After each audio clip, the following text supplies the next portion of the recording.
Oh my God. The Hello. mansplaining hellhole of the mechanics. No, thank you. Hello, everyone. Happy Sunday. Happy end of November. We are here with Victoria, aka VE Schwab, to discuss our October spooky season Sapph-Lit book pick, Bury Our Bones in the Midnight Soil. Thank you so much for being here.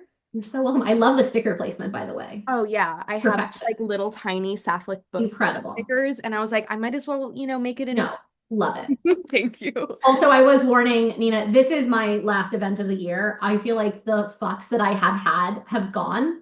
So the chances of me speaking really bluntly, I'm so sorry. It's a Sunday night. I've just had a hot chocolate. That was a No, thing I chose to have on a that's what Sunday we night. need in Sapph-Lit. That is highly Yeah. encouraged. So Yeah.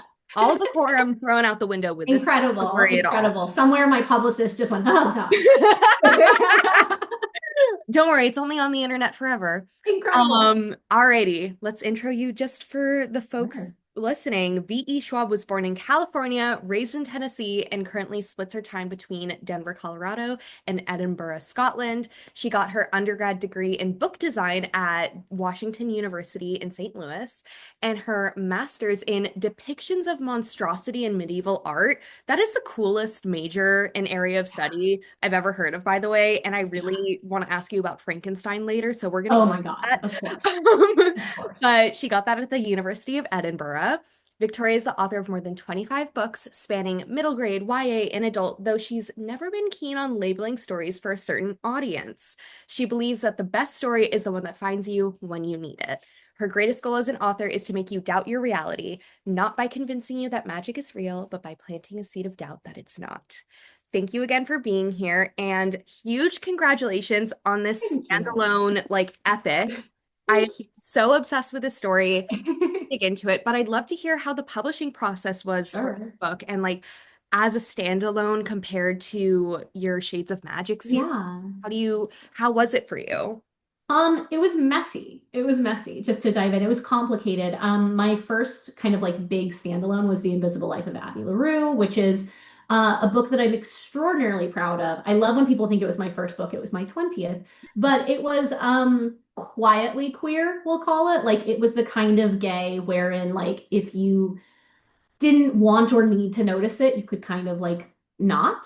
And I think that made it extremely, we'll say user friendly, right? We'll say extremely conforming, meaning that it had the largest possible common denominator, right? People are always like, wait, it's gay. And I'm like, I can't help you. I can't help you. But point is, it was extremely successful. Yeah. And so I knew I'd been wanting to write lesbian vampires forever. I really wanted to write a lesbian villain, which is something I'm sure we're going to dive into. I wanted to write queer characters behaving badly, specifically written by queer people. I always said by queer characters. I'm the queer main character of my own life. But I think the hill I'll die on is until we get to be heroes and villains and everything in between, then we don't get to take up the same amount of space in the narratives as our straight counterparts. And so it's essential that we get to be messy. Exactly. We support wrongs as well as rights, because if we only support rights, then we're just martyrs, right? Like then we're not actually being given character status. We're just tools of a narrative. And so all these feelings going on inside me, and I really wanted to write a lesbian villain. And for so long, they were like, don't do it. Because if you have a lesbian in the book and she's the villain, what are you saying? And I'm like, congratulations, they're all lesbians then.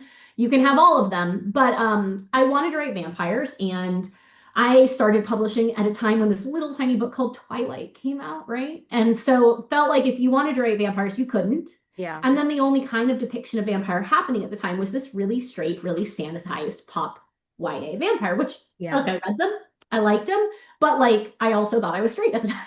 So I, in the wake of Addie LaRue, saw an opportunity to take the success of that novel and turn it into the leverage for the book that I wanted to write next, which was Bury Our Bones. And so I essentially went to Tor and I was like, remember all that beautiful, beautiful money? Because writing is an art and publishing is a business. Yep. Like I say, I've been doing this since I was 19. So I was like, remember how much you loved that money from that standalone. It made you so much. And they were like, we do remember that. And I was like, great, I have my next standalone. And they're like, what is it? And I was like, toxic lesbian vampires. And to my publisher's credit, they knew it was going to be a harder sell immediately. And they did not flinch. Good. And it sounds like I think I have within the community there's been a bit of a bifurcation reaction to the phrase toxic lesbian vampires because it feels like it can be minimizing, and that's not what it is. This book is obviously about so much more, but what was so important to me was from day one, I wasn't going to let anyone bury what it was. I Mm. wasn't going to let anyone put soft touch on it. I wasn't going to let anyone kind of like be like, it's not really about that. I'm like, no, no, no. I don't want you to be able to mainstream it in a way that erases that I really want to write messy queer characters here. So it was a really fraught, complicated, passionate situation wherein I like have never been prouder of a book that I've written and have also known going in that it would have as many detractors as it had champions, which was not a thing that I was used to. I had written queer characters before, I'd written gay characters before. It's my first time writing lesbian main characters, and I was shocked by the hatred and the Mm. vitriol simply for writing sapphic and lesbian characters. Like the immediacy once the book was announced of people in the comment section being like, ew. And then I would go and I would look at their reading, because that's my version of self-harm, apparently. I'd go and look at their reading list, and it would be all gay men. So I'm Yeah. like, wait, babe, so you don't have an issue with the gay part. You got a real issue with the lady part of that. Yes. And I think it's just like something that I've experienced for so many years of like the self-policing within the female and femme community is like we shoot each other down Yeah. before we don't even like wait for our enemies to do it. Yeah. So big I mean, messy I mean answer. the fetishization of gay men by straight Yeah, women, that's a it's whole wild. different conversation we can have off. Wild.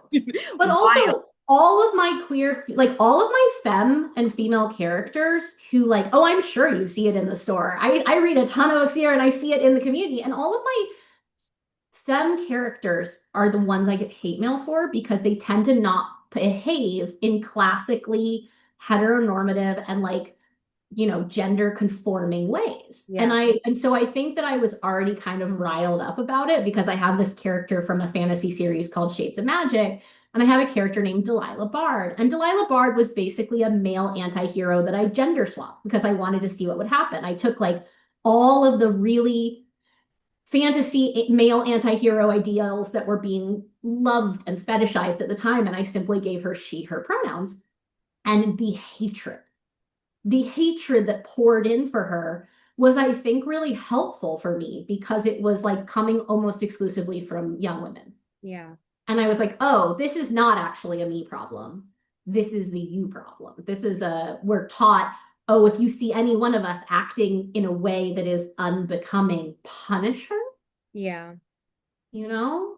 And I think also your like choice of the word lesbian is Yes, very it's important. intentional and Yeah, powerful because it is, I mean, Sapph-Lit is called Sapph-Lit because yeah, sapphic. And I love sure. that term. I love that as an umbrella term. But within the publishing world, I feel like sometimes it softens Yes. the marketing of it because Yep. it's a bit more approachable than lesbian, which is It's sometimes like used as me. like slur, It's like It's like me in my mid-20s, okay? Which yeah, was my parents, because I thought I was bisexual for a while. yeah, And that's not to say that that's like not somebody's termination point. For me, it was clearly like a transitional model.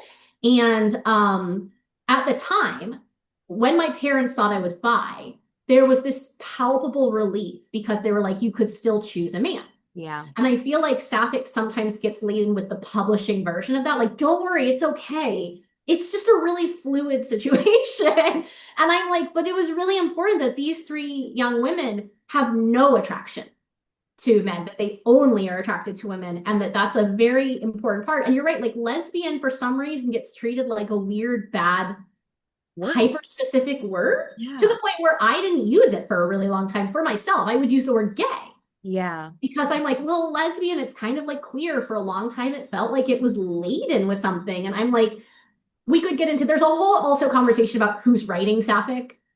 And it's like, I won't get into it because again, I might be at the end of my rope with the year, but I'm not going to hang myself with that rope yet. But I feel like there's definitely like a little bit of a model for who feels comfortable writing Sapphic. yeah, yeah, absolutely. Um, so Yeah. specifically about the book. One of our Sapph-Litties, Billy asks, Yes. what was the creative process and how was it for Oh, Our Bones? When did you start writing it? Was it yeah. always going to be a vampire story? It sounds like it was. And was there a particular character that you started with, built Uh-huh. out from? And also, Billy asks, can we please have a sequel as a treat? So there's like four questions in there. Yeah, Okay. there are. I started writing it in 2021 when I realized that I had unfinished business with Addie LaRue in that I wanted to write more immortality tales. Mm. But if Addie was a tale of immortality and hope, I wanted to write a tale that was immortality and hunger. Also, my dryer is going, and now I'm like, why are you shaking my house? It's almost done. But I also had this thing where everyone who read Addie LaRue assumed I was Addie. And Addie is this like really wonderful, optimistic, immortal, and it's not me. Like I'm another character in the book. I'm Henry. I'm like this extremely like suicidal pessimist who's just like really like has a lot of feelings and isn't really sure if he wants to be alive. And so I kind of wanted to write a book where I was the main character. Mm, And then the book itself started with Sabine. It's all Sabine because yeah, without Sabine, there's no Charlotte. Without Sabine and Charlotte, there's no Alice. yeah. So the book was kind of built on, I thought, like, how great would it be if, like, you have a toxic ex-girlfriend who's also a serial killer, and then you also have a one-night stand that ends in a murder. Like, I just liked these elements. But Sabine was built out of Lestat from Louis and Lestat, Villanelle from Killing Eve, Ooh. and Florence Welch from Florence and the Machine. And so that was like the trifecta because Villanelle was one of the first times when I saw a woman behaving badly that I saw the audience temperament turn. I saw the audience like not punish her for it. It was one of the first times when I saw a femme presenting character being given the space to act like a traditional male anti-hero without the caveats, without having to soften her at all. And I was like, that was a moment where I was like, maybe we're hitting a place in media where it can be done. And then I saw Florence Welch in concert in 2019 for the first time. And I sat in that audience and I was like, oh, you're not you're not human. Like there was a force said with worship and Oh, adulation. There was a 100%. force where I was like, you are a mythic figure who feels larger than life to be in your presence. And I was like, I want to write a character that feels like that, Yeah. you I know? And so Sabine was like the soil from which everything grew. She was my kind of like favorite element. She was the thing I was working on and with. And so it became this trifecta of Alice is the head, Charlotte is the heart, but Sabine is the hunger. Ooh. I mean, you saying Florence Welch makes me so happy because I was listening to the new album while Yeah, reading everybody this so scream. much.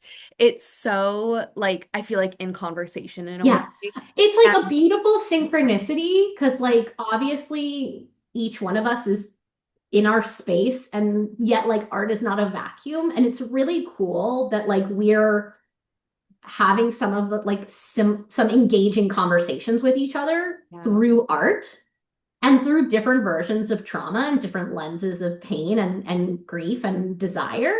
Because it's interesting because like obviously her last album was the thing that inspired this, along with a lot of other artists. Kiki Rockwell specifically was like a major influence for it. But like it's pretty cool to see Bones coming out alongside Everybody Scream because you're like, oh, are we just all angry? Yes. I think we might just all be angry right now. So I I have a playlist called Female Rage and like the yes. album was added to that playlist the second it came out. Yeah. It's also so funny that you mention Addie because one of our followers on Instagram asks, Addie and Barry Our Bones, of course, explore these different sides of Yeah. immortality. You're saying like hope and hunger. Um, Carrie asks, if Addie was a vampire, do you think she would become like Sabine or would she hold on to her humanity?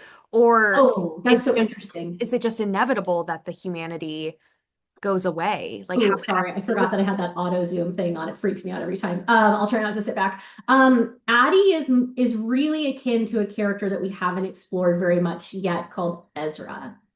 In terms of like Ezra is going through a little bit of his own thing in terms of holding on to humanity. He's one of the only characters in the book, along with Mateo, whose humanity doesn't seem to have rotted yet.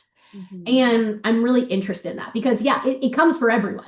It comes for everyone. And so I think it's also hard for me to think of Addie in any other lens except for Addie because Addie and Bones are technically set in the same world. They're set in Hearing that. our world, but with magic. And I'm thinking of it, I've been calling it the garden, and it's essentially my setting for my interlocking standalones, which means that like I will write more. I know what the next like two or three are, and each one has a separate lead, Mhm. but they intertwine. So the very, very first, like this first intertwining was a real graze. It's like a secret little note in it in terms of you find out in the book that you have to have read Addie LaRue to get it, but that Addie was one of Charlotte's one night stands. So yeah, so Addie goes by a moniker called Jess, and Jess is in Charlotte's list, and Jess Yes. is described as freckles like stars across her cheeks. Yes. And so Oh my God, you're Addie, right. Addie and Charlotte had a New York one night stand. I remember that so Yes. deeply. So they technically means that anyone from The Invisible Life of Addie LaRue could cross paths with anyone from Barrier or Bones. And then as the cast expands, you'll start to see a lot more obvious interactions. Like there's a character from Addie and a character from Bones that are not Addie or Alice that I'm very excited to have interlock. Okay, so you said Ezra. Is Ezra one of those characters? I would get in trouble if I said anything more than that. In fact, I'm just really curious to see if my publicist is here. And I don't see her, so that's really great for us all. She's not in the chat. Yay. Yeah, Kristen's not um, here. Don't worry. Yay. But yeah, I would say that I'm not done. Some of it's really the thing that's really important to me is that there are no direct sequels. There are Yeah. no direct sequels. So people, as soon as I say it's like still growing, they're like, so an Addie sequel. And I'm like, no, no, that exact story is done. The same Yeah. way that like the triptych of Alice, Charlotte, Sabine is done. Well, Now yeah, they're dead. I would say that like I'm always really amazed. People obviously have a lot of feelings about the ending. Yeah. And I always like to remind people that my endings are always a beginning for somebody. And Mm, I always thought of this book as Alice's villain origin story. So like yeah. this book is how you make a villain, right? And people are like, well, maybe she'll have a good life. And I'm like, no. No. If she hadn't, if she, am I allowed to be spoilery? Am I like allowed to operate on the presumption? 100%. Okay. If Alice had not killed Charlotte, Mhm. she could have actually become Ezra's protege and had a good life. And I Yeah. think Ezra could have modeled for her. But the problem is she's just killed one of Ezra's friends. And I think that that's going to negate her ability to have a good story. I also would like to remind people that Alice kills as many people in the first 48 hours of her life as a vampire as Sabine did. Yeah. Like, she's not modeled on Charlotte. She is modeled on Sabine. And Alice is such a reactive character. And the thing about reactive characters is that if you act upon them enough times, they explode. They either crumble or they explode. That's how physics works, right? And so Alice was designed to be a highly reactive individual that has been acted upon too many times. Yeah, I mean, all of the flashbacks that we get from Alice is Yeah. so interesting. I mean, the pacing and the flashbacks that Mm. you have for these three women. The story starts with Maria in Yeah. 1500 Spain, and her chapters jump decades, sometimes even Yeah. centuries after she turns. While in contrast, like with Alice, even though she's a vampire, it's like hours or just days Yeah. during I the. like to think of it as like time blurs and then it spikes and then it blurs and Yeah, then it spikes like a 100%. pulse. But also, I wrote them. I did not write it the way that you read it. Yeah, So, so my question yeah. was how did you plot this out? Tell us. When it comes to character books, standalone character books like Addie and Bones, I work on them a little differently than something like a big fantasy series. But I'm a very neurotic person, and I'm a Me very too. anxious creator. What Yes. that means is the more books I've written, the more anxious I've gotten. And the way that that works for me is that I need to know. The Mm, more I know, the more confident I am that I can do. Right. So it used to be I needed to know 5 waypoints along the way and I could find my way. And if I went 10,000 words in the wrong direction, who cares? I'm not cool with that anymore. I don't want to lose. I don't want to do it. So I build a skeleton of the entire book before I write it. okay. And that skeleton is the narrative structure. It is the order in which you as the reader read it. Mm, So we start with Maria and then we jump over to Alice and we come back to Maria and we try to show like it's it's the order the readers read it, but it's not the order the characters live it. And then once I have the entire story planned out in the order you read it, I break the entire thing apart into the order each of the three characters lives it. And so I end up with the Maria at age 10 all the way to the moment that Sabine meets Charlotte and her POV stops. Yeah. And then Charlotte from the moment she falls in love with Jocelyn until she stops telling the story to Alice. And then Alice from all of her flashbacks forward to the moment we leave her. And then I write each character in its entirety. So I like spend months just writing Sabine. Yeah. And I'm essentially writing her life. And that allows me to hold her voice, but it also allows me to track real nuanced changes in her personality because they're rotting. So I need to be able to pinpoint the moment in time when each one of them becomes an unreliable narrator of the story. I need to point the moment where we stop like trusting them as a character. And so it has to be a frog in water, right? It has to creep up on you. It can't be like a jagged cut. So yeah, I write them all and then I reassemble them into that original narrative order and then I go from there. Oh my God, that's so interesting. And It's neurotic. no, I love it. Because that's how my brain works. Yeah. And I'm wondering with the flashbacks, the way that it's structured, like in, I mean, I read the arc, so I'm not sure if Yeah. it's different in the final copy, but It's almost identical. okay, so they're like indented and you Yes. can clearly see them differentiated from the rest of the chapter. Yeah. And I'm wondering how you imagine those flashbacks happening in real time. Like, are they just mere moments, kind of like you have like a moment of deja vu and it's like, oh, Yes. I think um, of them like Alice is such an interesting point of view because she has such severe ADHD that her mind is kind of like I think of it like the reset button on a typewriter where it's like ting and then it comes back to its yeah. like she's continually getting distracted by herself and her own thought process.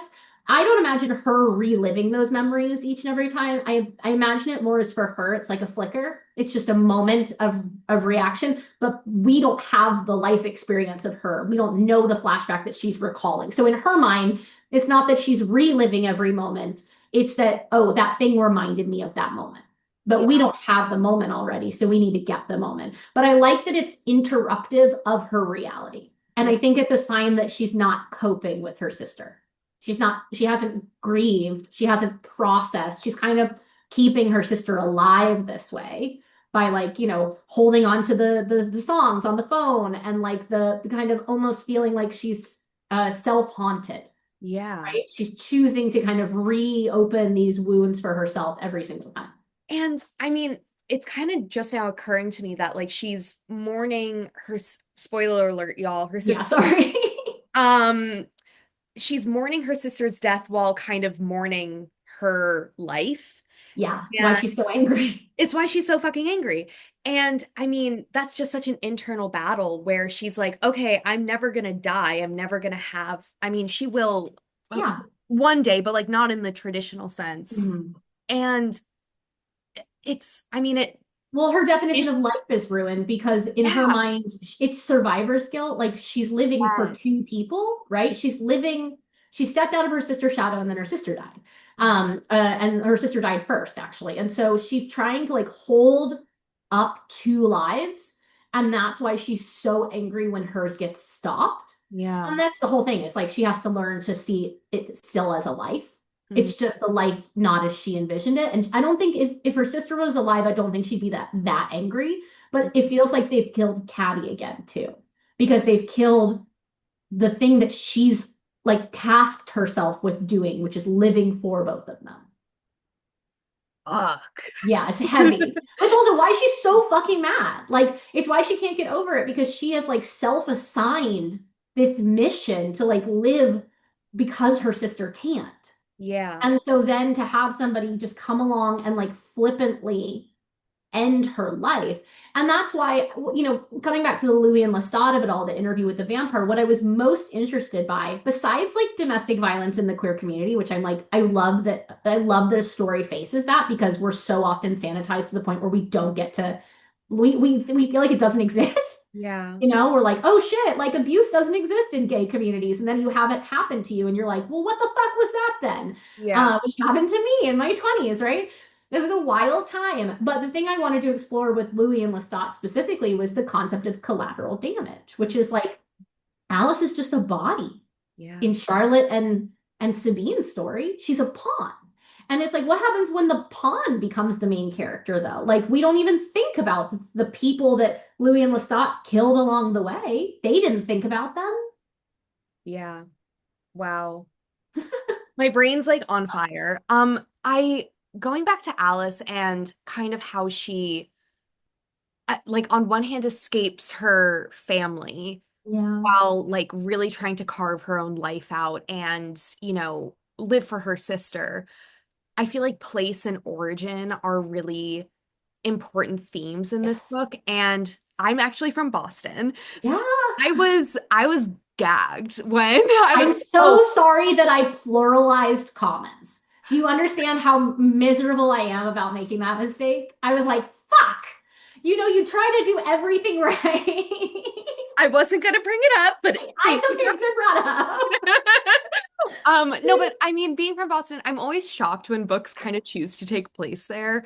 I don't know why, but I mean, it is a kind of spooky city. It's like It it's is. got a lot of rich history, and why, why did you make her go to Harvard? Like, Yeah. Because it what was about supposed to Boston as be. like it ends a vampire dynasty and like kind of starts a new Yeah. one? So like, why Boston? Okay, I have to think about how to say this in a way that's No, no, not. I don't love Boston for the No, no, record. no, it's not about Boston. It's more it's a little bit like there's a reason that I can talk about, and then there's the Ezra of it, right? Which is Mm. that like Ezra stems from the Revolutionary War and like a very Yeah. specific time period, and he oh God. Okay, no, I can't talk about Ezra at all because there's a reason that Ezra is bound to Boston, and so that kind of makes a rule for him. But for Alice, I was just thinking about it the way that a foreigner thinks about it, which is like, okay, I want to fling myself across the ocean, and I'm doing it as a kind of like Hail Mary to the universe, and I probably won't get in. So if I'm trying to like challenge the universe to push me out of my comfort zone, I feel like Harvard is one of Shoot for the those. stars. Yeah. It's just a thing where it's like, and then, when you fail or you don't get in, you can't blame it. And then, of course, like she gets in. And so I also, I've always been fascinated by like collegiate culture and higher education culture and the elitism of it. I had already set Addie in New York and I was like, I can't go back there. But I also feel like Boston is an underplayed location for the paranormal. And I'm like, it is such a haunted place. I've been a bunch of times and I love it. My mom lived there for a while and I've always just been kind of enamored with it as a city. There's also a smallness to it. Oh, There's it's an tiny. intimacy. Like Boston is like Edinburgh in that like it's big, but it's not big compared to London, Yeah. right? And I think that there's a weird little intimacy of it being big enough that you can have strangers, but small enough that you could run into an ex. And And yes, I just think I love like so for me, setting is a character. 100%. Setting is always a character. And one of my biggest pet peeves as a reader, because I'm a reader first and foremost, one of my biggest pet peeves as a reader is when characters don't feel like they're grown out of place. Mm, When characters feel like they're just floating. And the fact is, whether you love where you're from or you reject where you're from or you're rebelling against where you're from, you're of it. mm. You're informed by it. Oh, I'm And so, Sabine, Maria is deeply informed by being from the Camino the Delgado, I can never pronounce anything, Santo Domingo de la Calzada, because it was a pilgrimage route. And for her, she was constantly exposed to like newness and novelty and riches and things outside of her world coming and going, and her being kind of just a waypoint. And with Charlotte, she's very much of England at the time. And with Alice, I kind of wanted to throw her out of her space. And so it was like I was really well acquainted with small town Scotland, but I wanted to kind of throw her into something that she and I both felt a little bit less comfortable. yeah. As like when I lived in New York, I have my family lives in France, so I was very comfortable with the settings of Addie LaRue. It was a love letter. Whereas with this, I needed to feel a little bit like, okay, I can do my research, I can do what I can, but Alice has been there for 3 weeks. Yeah. So like there's her perspective. I'm bound to her perspective. One of our Sapph-Lit members, Flora, had a few very interesting questions that kind of Yeah. relate to this. Um, She writes, when it comes to the dates you choose for Maria and Charlotte's childhoods, was it intentional that they occurred alongside the ascendancy of each girl's respective empire, early 16th century Spain and 19th century Britain? Is vampirism for these two symbolically connected to their class as Ooh. beneficiaries to colonialism? For example, Maria's last human memory being drinking chocolate. And is it thus intentional that the only historic atrocities which upset Charlotte were the world wars, which highly affected her home? This is such a good question. Isn't Also, it? please write a paper on this. Please write a paper on this. Yes and no. You're giving me too much credit. And some credit that is due. When I'm writing Immortals, one of the really fun things is that because I am taking a lifespan from decades and turning it into centuries, it means that the lifespan of the character begins to more closely model the changing climate of space and time, because cities and empires do tend to react on the like century scale, not on the specificity of like a decade. And so because of that, my characters get to interact with place in a way that most mortals at the time didn't. So there's a lot of echoing that's happening. At the same time, I made their choices for their time periods based the same way. Like with Addie, I had her path follow artistic revolution, because she was so interested in art that I had her drawn along the lines of places that were experiencing artistic renaissances and revolutions. For my characters, I was definitely like, I'm like, it's giving me too much credit, the question, but I also, it's not that I wasn't aware of it. I was choosing place and time specifically based on the relationships to power and lack of it that women experienced and the social conformity that women were expected to. I also wanted to look at queer dynamics in different centuries and the different pressures, and the fact that like Sabine is of a time and context where she doesn't even know she's gay, whereas Charlotte is of a time when someone would be found out to be gay, and then the solution, even by a loving family, is you better hide that shit for the rest of your life. So I was probably acting with a little bit more intimacy. Was definitely aware that for Charlotte and her empathy, it was going to have a conformance to World War in a way that would have impacted her much more than, say, Sabine Maria, who kind of predates that and is like, empires rise, empires fall, men are awful, we move on. And that's part of where Maria's apathy comes from. But Maria's apathy is also just, she was extremely self-absorbed as a human. She was extremely hungry. She was really, like, she was willing to kill her family as a human. She was like, I always say that she would not have had a happy life. She would have been burned at the stake. Like her life, she's having a great time comparatively. But I also think that question is smarter than I am. Yeah. Yeah. So like, I want you to write a paper on it because it's a really great question. And I think you could bend my book to fit the argument, but I don't want to claim that the book was made from the argument. Yeah, that's fair. That's fair. You But saying goddamn. you saying burned at the stake makes me think of the Salem witch trials, Yep. and then makes me think of Ezra being from Boston in the Revolutionary War. Am I getting somewhere? No. Okay, cool. Never mind. Yeah. Never mind. Not for him, but No, yes. no, whoa. Okay. But I mean, speaking of Ezra, like I think side characters are really what make a good novel Yeah. from a great novel. And Mateo, Ezra, They're Jack my and favorites. Antonia, they served as tools to show like the larger vampire network around the world and how Yeah. vampires can create longevity instead of running from place to place as Sabine did for so long, as Addie did. And then with these three kind of situations, Mateo in Venice, Ezra in Boston, Jack and Antonia in London, what like greater purpose do you think they served for like and like what lessons did they teach our three women? Oh, well, it's so character specific. So Sabine's life is broken down into essentially three eras when she's a vampire. There's the Hector and Renata era, the Yeah. Mateo and Alessandro era, and the Charlotte era. And the thing about Sabine is that she learns. She's like, she was our character that we were going to get to experience vampirism through. So she learns lessons that we then don't need to re-experience on paper Yeah. because we're experiencing them with her. And that meant that I needed each one of those to become its own education. So she learns very specifically from Hector and Renata how to be the best monster.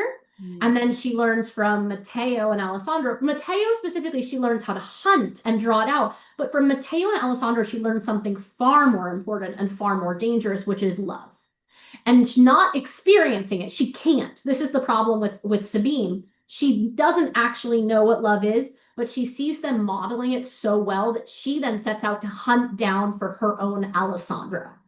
And any love search, any love quest that begins with the term hunt is probably not great.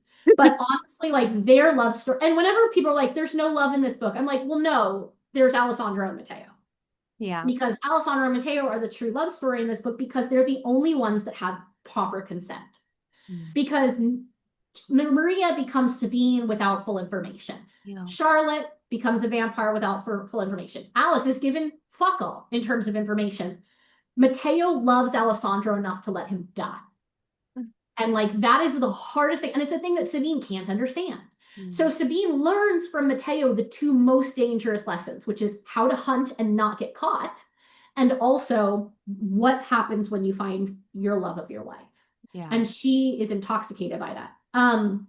Antonia and Jack are so important for Charlotte because essentially Sabine has her in such an abusive relationship that she's doing that thing where she's blocking out everything. She doesn't want Charlotte to have any other contacts. She doesn't want Charlotte to have any other friends, any other source of information. And so Antonia and Jack, in addition to being like a wonderful, loving, incredible pair who have their own like amazing life, like you can just tell, they represent a safe place for Charlotte. Like a safe place that Charlotte doesn't even realize how badly she needs it. And yet they're patient. Like they obviously see that it's a bad fucking deal like 25 years before Charlotte does.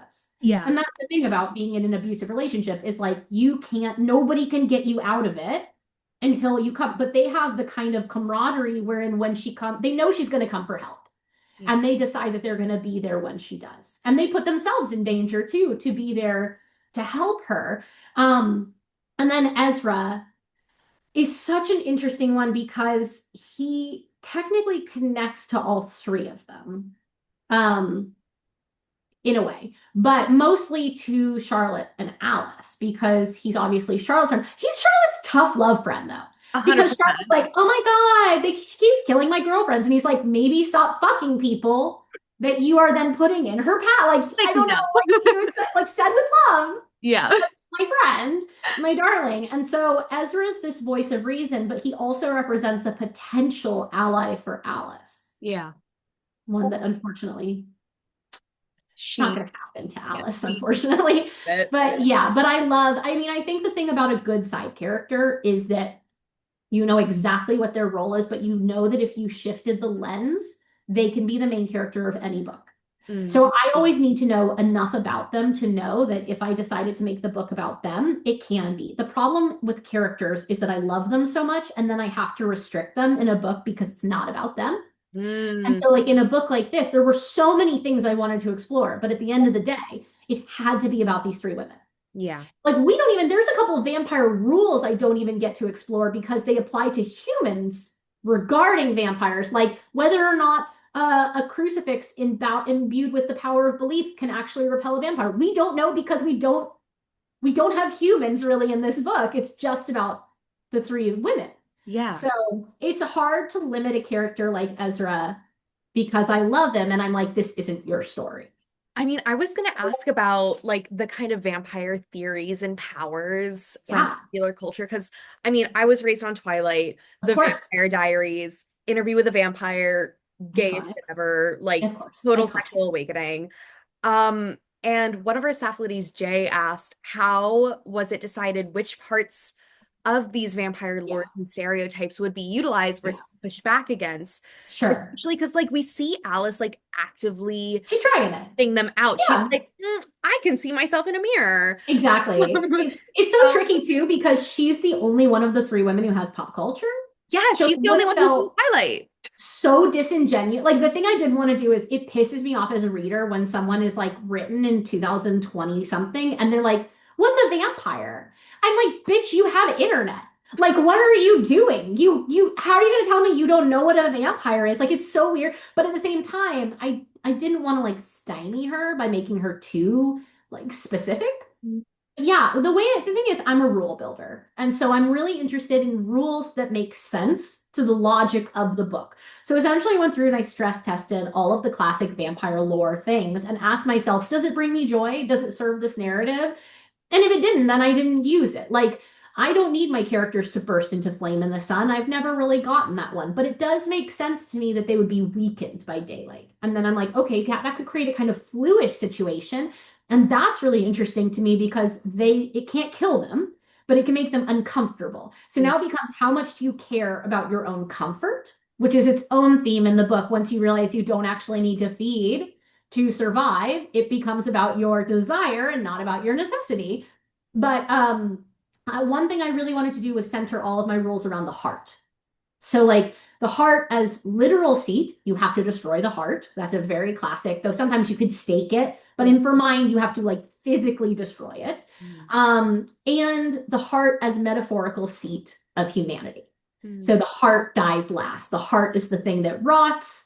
And so also when they are drinking blood, their heart beats again, right? So this idea of trying to recapture, and for them, when they drink, what they see and what they feel is not just life, it's like whatever made life worth it, Yeah. right? So warmth, sunlight, a garden, food, whatever it is, that's what they experience. And that's where the addictive property of staying alive comes from, which is that you recapture it for a moment. One of the things that I really struggled with or kind of wanted to face was that in so many ways it's a queer allegory, right? Like coming out is a queer allegory here because so much like coming out and transitioning into a vampire involve a death. They involve a death of your old self. And even under the best circumstances, we grieve. Even under the best circumstances, you will lose something, whether you lose the simpler version of you that was pretending, whether you lose the people that won't come with you, whether for me, I came out in my 20s and so I grieve almost every day the teenage years I didn't have, right? That like adolescence that could have been really amazing and for me was really awful. Whatever it is, you grieve. And so because this is a queer allegory and because I'm looking at queer characters, the one I struggled with was the threshold because this idea of like a monster can't come in unless invited. Well, already in queer communities would deal with so much like ostracization that I was like, okay, I like this rule. I think it's important, but I have to be able to turn it back on itself. And by that, I mean, okay, but you can also claim home. Yeah. You can also say, wait, I feel strongly enough about my ownership over this space that I can claim it. Yeah. And so that was my concession, my compromise of like, you won't be able to go in everywhere, Yeah. but you can also define the boundaries of what space is for you. Ugh, I'm obsessed with you. I'm like, I have no idea if anything I'm saying makes sense. I'm so No, sorry. it So does. tired. It does. And I think the connection between vampirism and coming out is Yeah. like so real. And And it's hard, and people it's don't want to like, people want to, I mean, I know we're living in a better time, though sometimes not right now, but like, I think we want to make it like, oh, it's not that hard anymore. And I'm like, look, I had a really ideal coming out scenario, like really ideal, because like I was in my 20s.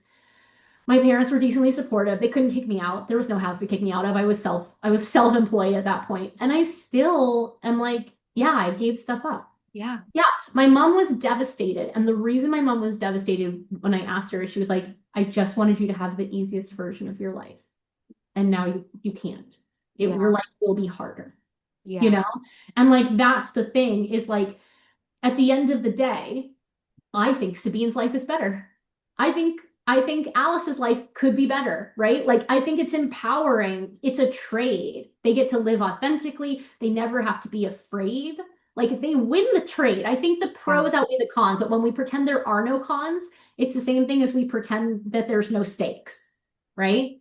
Like life comes with drawbacks, life comes with stakes, life comes with like power comes with cost.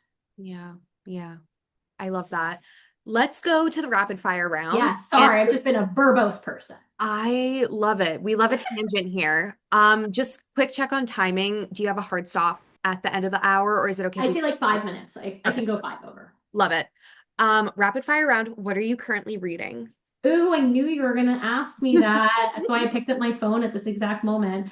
I'm a monster who reads like five things at once. I'm on track to read 150 books this year, which I consider it part of my job. I've also had a shit reading year, so if anyone has like absolute banger recommendations of things that they've loved, I would love to know. I'm currently in the middle of three different books. I'm listening to Girl on Girl, which is a really interesting nonfiction. And that's like an examination of pop culture Yeah, and I have that queerness. one. Yeah.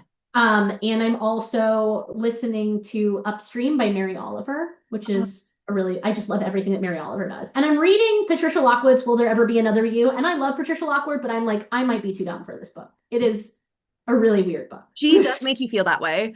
Always. Is there a book that you recommend everyone to read? Like, what's your number one? If you haven't read this, put everything down and read this now. It's a classic, which I always feel a little bit of like an asshole, but Count of Monte Cristo Oh, is I feel I like the book never that's read it. so here's the thing, it's a commitment. You guys set aside like January. It's also not gay enough. There's one like lesbian or at least sapphic side story that's not a bold enough story. But I will say that like if you have an interest in narrative, it is one of the best, most sustaining, brilliant narratives. Okay, noted. Do you have a favorite vampire book? Oh, The Vampire Lestat, Okay. which is book two of Yeah, that series, but you can just start there. amazing. Favorite vampire movie or TV show? Ooh, this is content. I mean, here's the thing. Interview with the Vampire, the show, is killing it so hardcore. Like, The show, yeah. oh my God. It is a love letter. It's so, so gay. It is so beautiful. Like, so gorgeously done. It's AMC, but it just uploaded, I think, to Netflix seasons one and two, and season three comes out in April, and it's all about Lestat as a rock star. So, highly recommend. But I would also say Only Lovers Left Alive, the Tilda Swinton and Oh, Tom. yes. Okay, noted.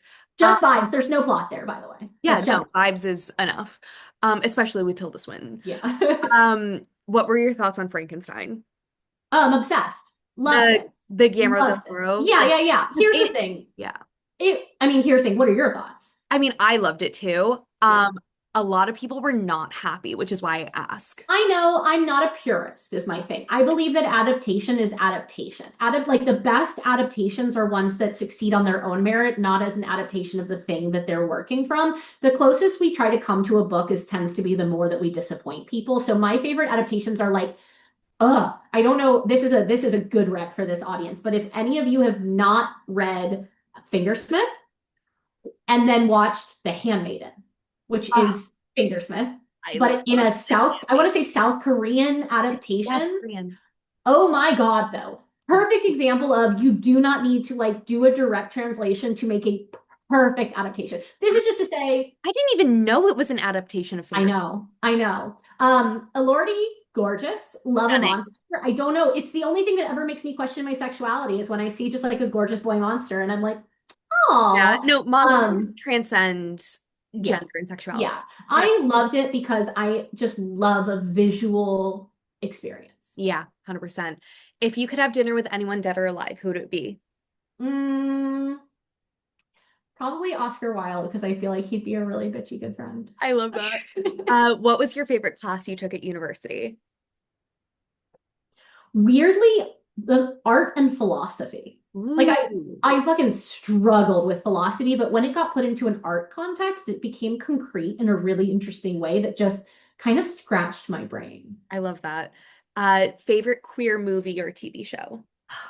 I mean, I'm gonna say the first season of Killing Eve. Like I know I'm gonna say we're gonna call season one of Killing Eve the Yeah, thing.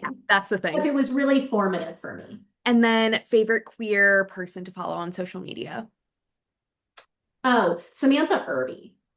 Yes. Samantha Irby, bitches gotta eat on Instagram. First of all, I have this weird policy where I don't follow meme accounts, but I follow all the meme accounts by looking through Samantha Irby. Also, every essay collection that Samantha Irby has ever written The is best. just so funny and so great. Yeah. So my favorite one, it's the yellow one with the cat on it. Oh Where my God. Yeah. that's my favorite. There's That's like there's three now, and they all have animals, and they're all just like about IBS. it's amazing. They're so funny though. For those who are listening, if you have any questions for Victoria, we have about 10 minutes. Drop them in Yes. the chat. Is there This one. anything that I didn't ask you that You you were oh, so thorough. thank you, thank You you. were sorry. There's a cat. Hold on. Come here. Oh Come yeah, here. show and This tell. is Chauncey. What a chunky, fluffy baby. Yeah, Oh this my is God. Chauncey. He has no brains No. in his body. Yeah, no, it's None all fluff. at all. None at all. Did Carmilla influence what? Here's a really interesting thing. I just reread Carmilla. Oh, I have such. Oh, then we'll just end on a contentious take. How about that? Let's do it. I really appreciate Carmilla, and I think we need to stop treating it as a meal. It is crumbs, and I feel like as a like queer femme community, we treat it as a whole ass meal. It is That's not what a we whole had ass for meal. so long was just crumbs. All we had for so long is crumbs, and because of that, we're so used to being given less and Mm. treating it as enough. I love Carmilla. I just wrote the new foreword or introduction. I always get those confused to Carmilla. It's beautiful, but I remember I had a lesbian TV show come out, like a YA vampire show come out, and people are like, ew, why do we need that? I mean, the ew before it really tells you. But people are like, why do we need that? Why do you need that? You have Carmilla. And I'm like, why do you need Twilight? You have Dracula. But Yeah. we're so used to having less. And so I love Carmilla, but I think sometimes we treat it as like the sum total of lesbian vampires. There were 3 lesbian vampire books that came out this year, including mine. And I'm like, thank you. Like Yeah. I would like to have an abundance so that we can all behave differently. Yes, it was first kill to anyone who asked. Based on a short story that I wrote, that show was an experience for me. That was a different, that's why you should only ever have a queer showrunner. Yeah, we read Carmilla for our book club, Yeah. and it was the only book that like we've read by a cis man, which I Yeah. hope it will be the last. Yeah. But it won the poll because it was so popular. Carmen Maria Sure. Machado did the No, introduction and to one of the I editions. love Carmen Maria Machado, and I will It, pick up anything she touches. I mean, I was thinking about In the Dream House while reading Oh, I this. mean, talk about a perfect book. Talk about a perfect. We also read that for In the Sapph. Dream House is like one of my all-time favorites. But also, yeah, I have issues with it because it's written by a cis man. I Yeah. have issues with it because if you look at the like morals of that story, it's like, don't follow her into the dark. You won't be allowed to come back. And it's like, why would she want to? Why would she Follow want her to? into the dark. Thank you very much. Exactly. So I love it. I appreciate it. I think it was totemic, very important.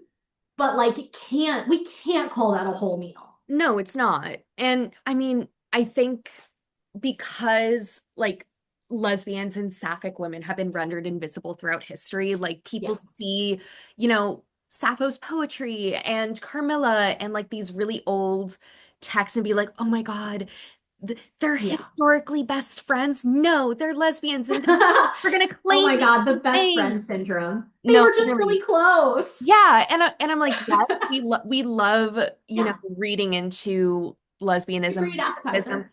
but we need the Yeah. explicit lesbians. Yeah. Yeah. It's so clearly written from outside the house. Yeah, yeah. Yeah. All right. Any other Iskra asks, how do you use Monstrosity as a site where forbidden or marginalized desires become visible? Ooh, I love that. I'm gonna try and answer that real fast. Here's the thing is like you will always be other. Yeah. So I think when you stop trying to get into the house and you make the house come out, Mm, right? And I think that like so much of the exploration of monstrosity in this work is about essentially abstaining from the house. Is like actually I don't need to be in your society and I don't need to be in your system. And if I have to extricate myself from it in order to live the life that I want to live and have the freedom that I want to have, make me your monster then. Make me your monster. Because I think that like you can do everything you can to conform and there are going to be people who see you as the monster anyway. And I think like this book was in so many ways a reckoning for me with that is that I spent years and years and years in publishing trying to make myself small, trying to make myself straight, trying to make myself less femme, trying to make myself whatever it was that people were going to accept, you know? And I got 12 years in before I realized that the only one who had been hurt by that entire process was me. And it didn't change any of the people that I was trying to convince. And so I think I'm a little bit in my villain era about it, where I'm like, you know what, then? Why am I trying to please you? Like you want to like have an opinion about me, you want to have an idea about me. It is not my job to change your mind. It is my job to change my life. So I think that's not really a good answer to your question because your question's extremely deep. But in this short, brief window that we have, I think that like monstrosity is liberating. They were already being seen as monsters, though. I love that. We'll end it there. Yeah. Thank you so much, This Victoria. was so much I fun. had a freaking blast. I Of just thank you for your time and for this amazing course. book. Thank The you so much for we love it. reading it. Oh my God, duh. My weird little gay girls just out there No, that's biting literally people. what Sapph-Lit's tagline is, weird little gay girls. I mean, that's just my life. That's just my life at this point. It's just weird little girls. But thank you so much to you, and thank you to everybody here. This was really just joyful. Love. Well, have a lovely rest of your night, Thank and we'll you. see you on the other side. Thank you so much. Have a wonderful, is it weekend? Oh no, it's the end of the weekend. Have a wonderful end to your weekend. No Sunday scaries. Enjoy your evenings. All right. Bye, y'all. Bye.